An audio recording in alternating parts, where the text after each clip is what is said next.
the Chinese Avengers. I can't stop thinking about that. How about instead of I saw you smiling that whole time. I thought you were like, how about instead of Hawkeye, it's Slant Eye. Jesus Christ. He's really bad come on, with his guys. bow and arrow. come on. No matter how bright the sun is, I can peer through it. Slant Eye, please stop firing. You're hitting a lot of people. Guys, I'm trying to have fun, trying to have a good time, and now I'm like balls deep in racism. Like full on racism. Welcome to my world. I'm half Chinese, so it's okay. Okay.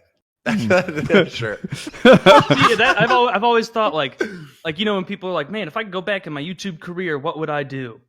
I was thinking about that today, and I was like, man, I would have pretended to be Jewish so I could get away with more jokes. Oh, absolutely should have done that. At least take one down.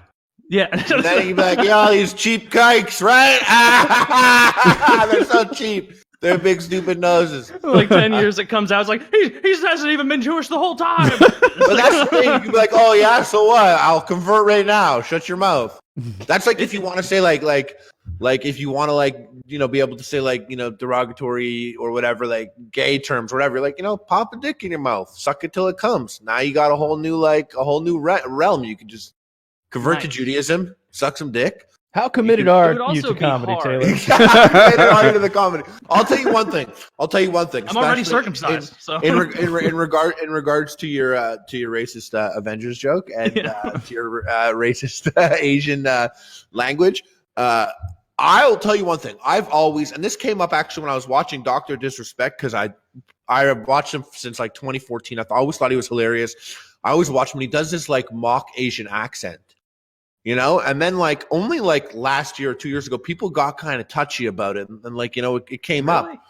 Yeah, they got mad. And here was the thing. The thing was this, and this was the debate, and I'll tell you where I stand. I feel like a lot of people will agree with me here. Is I watch it, and he does his Asian accent at Chinese people, and they yell at each other, and I find it very funny.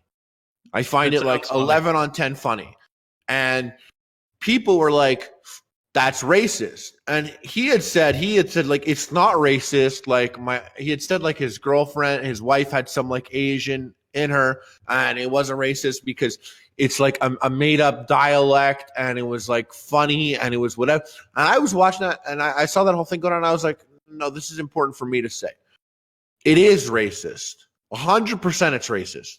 However, I like and can enjoy racist comedy.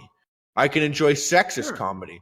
If a guy was like, hey, and told me a Jew joke, and I was like, haha, that's racist. He'd be like, it's not racist, it's true. Then I'd be like, whoa, now it's not so funny. Like, now it's not as funny. So, like, I want to laugh at a racist thing. I want to laugh at it because, I think, comedy, I'm open to comedy being everything. And just because, I believe in comedy, it should be everything. Everything is, you're allowed to say anything. But you got to be able to be like, I am now in the process of making a racist joke. I am making a sexist joke. I've made the decision that some people could be offended. And I have made the choice to the risk reward that I want this laugh or these laughs to exist. And if these people are offended, that's just the price of this attempt at comedy. So when I saw that, and at first, I don't know what his feeling is now, but at first he was like kind of like, oh, like it wasn't racist, I'm not racist. I think you can make racist jokes and not be racist. I don't think PewDiePie is a racist person, and he said like the most racist thing, like the ultimate racist word. And I still don't think he's like racist. He knows. He said kill all Jews. I'm Jewish, and he invited me to his house before, like when we met at this YouTube event. Yeah, it was a setup. I wouldn't. Yeah, I didn't drink anything, but see, I come down the same way as you. Like, I even look at it like, I feel like most people are smart enough to tell when there's malice and anger behind a statement, as opposed to someone just trying to be funny and joke around. But I wonder. I like, you guys are smart, but I don't know if people are smart enough. I'm only halfway with you guys, and here's where it is. I don't like the comedy that makes fun of the weak.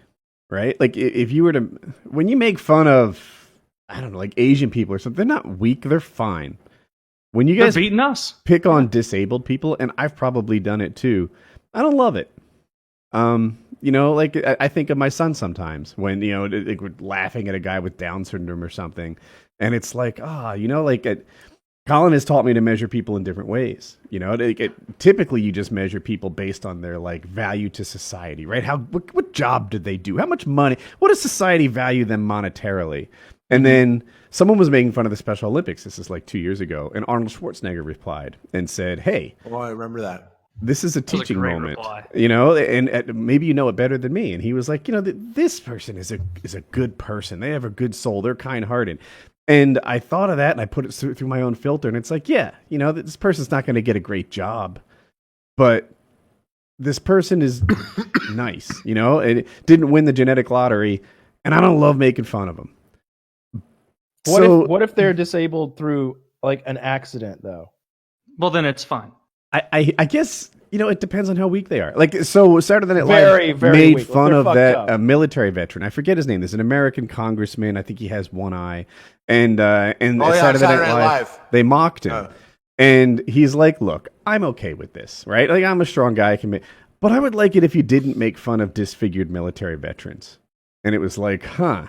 But on the flip side of that was that Pete's dad, I believe, was killed in 9/11. So some people were like, that gives him the card to then talk about people through like, and then it gets like confusing because then you can get to this such a gray area. But like ultimately, I agree with you. You're supposed to always swing upwards in comedy, yeah, not downwards. That's why like I always felt like whether he thought he's talented or not, I always thought that Rice Gum's videos were so like the ones where he's like dissing Jake Paul. I'm like, yeah, sure, go at it.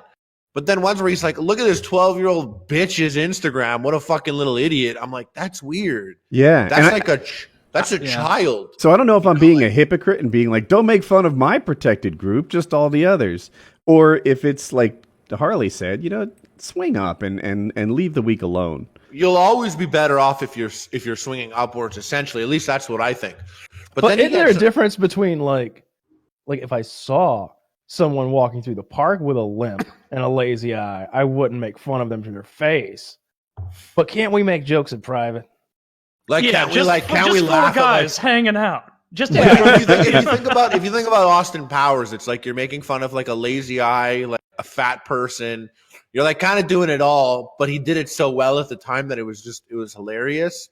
So it's tough to say, like I really don't know. I just want people to know, being like, yes, I am making fun of mentally challenged people and I'm not being nice, but isn't it funny right now?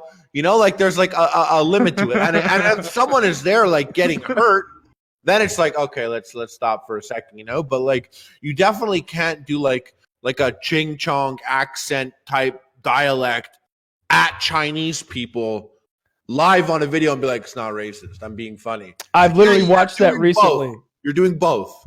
The Onion did this That would thing. be so fucking mean if you walked you up haven't to seen a Chinese person and you're like, oh, you lost? You having trouble getting around? Like, you did it on. It is. You're doing it on the headset. It's like the same thing, Yeah. But then looking at like the 13 or 14-year-olds, not saying that he has a young audience, but there are some there and being like, it's not racist. It's not. Because then they're like, that's not racist? Okay. They believe that, but it's better being like, this is racist. Let them know they're playing with fire. And if you play with fire, you can get burned. This guy could guy, if you do that accent, he could backhand you at school. And you could be like, what the hell? Not knowing that it was racist. Like, you got to know you're playing with fire. Yeah, like, I have a hard time with this. It. Like free speech, comedy's comedy, no restrictions, and then hypocritically being, but there's one restriction on this group, and it's a struggle for me. Well, there are definitely things that like hit closer to home for people. I'm a fat-headed retard, and so when people make fun of people with fat heads, I get very offended. But I have to roll with the punches, And so like I really do come down on it. Like when I don't watch PewDiePie's videos. And but I did watch the one when he was responding to the New York Times or Wall Street Journal or whatever, and he showed the full context clips of him like making Nazi jokes. And it was like, in my head, I'm like, it is so obvious. He's trying to be funny and edgy and get a laugh out of people. And there's not any malice or hatred behind his comments. And I think a lot of people realize that and look at it and attribute malice where there is none.